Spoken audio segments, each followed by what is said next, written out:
J'essayais de m'échapper de ce banc, mais il me retenait comme de la colle. Plus je courais, plus j'avais l'étrange impression que je n'étais pas à ma place. J'avais l'impression de déranger. Un jour, nous avions match contre une grande équipe, et c'est là où il traverse le corps d'un joueur. Je me suis arrêté de jouer, il n'y avait que moi qui l'avais vu. Tous mes amis se demandaient ce qui m'arrivait. J'avais l'impression d'être atteinte de paranoïa. Moi-même, je commençais à penser que je devenais folle.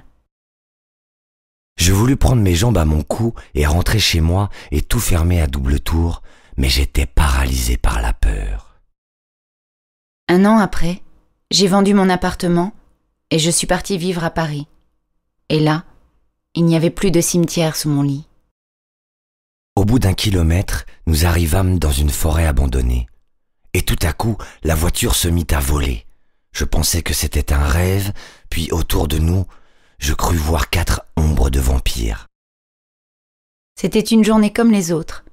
Enfin plutôt, ça aurait pu être une journée banale, si elle n'avait pas tourné au cauchemar. Il se réveilla l'air pâle. Il ne se rappelait plus ce qui s'était passé. Puis, en déjeunant, il se rendit compte qu'il avait un pouvoir, le magnétisme. Nous le regardâmes une seconde, surpris par ce discours glacial. Je fus parcouru par un frisson désagréable. Pourquoi nous avait-il dit ça? Après une nuit de sommeil interrompue par de nombreux réveils à cause de la douleur, je croyais me sentir mieux, mais dans la nuit, mon teint avait blanchi, mes canines étaient devenues blanches et gigantesques, et mes ongles longs et coupants. Mais je fus très étonnée. Une de mes camarades avait fait la même sculpture que celle qu'il y avait en face de chez moi. Je trouvais cela bizarre. La voix est revenue, cette voix stridente et effrayante, mais ce n'est plus pareil. Elle s'est glissée dans son corps, cette chose qui le terrorise est en lui. Voilà ce que le prêtre a dit ce matin à 10 heures précises pour l'enterrement de Monsieur Mouche. Joseph Mouche, chauffeur de locomotive, nous a quittés ce week-end sans nous dire au revoir. Son écharpe a été retrouvée au pied d'un arbre hier soir. Il était presque minuit et les lampadaires clignotaient anormalement, mais cela ne suffisait pas à effrayer Florent, lui qui n'avait peur de rien. C'était une drôle de coïncidence. Pierre observa tout ceci et se mit au travail. Après quelques heures de labeur, il réussit à faire disparaître ce phénomène étrange.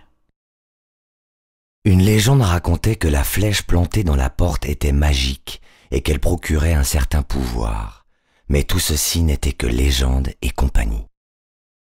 J'allumai la télévision et vis qu'un homme avait été retrouvé, mort depuis plusieurs années, dans une chambre de sa propre maison.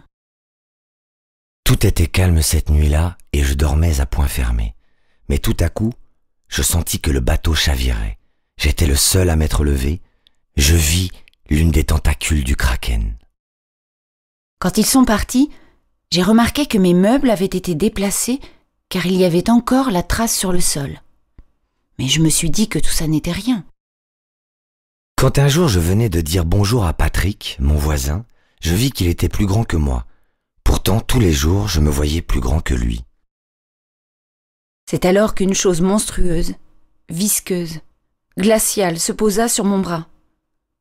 Un cri tranchant m'échappa, et je crus percevoir un autre souffle que le mien. Un souffle rauque, fétide, pestilentiel et glacé. Le micro-ondes se mit à exploser, l'ordinateur s'éteignait et se rallumait sans arrêt, et les livres se mettaient à voler. J'étais terrifié. C'est à ce moment que je me suis dit que j'allais mourir.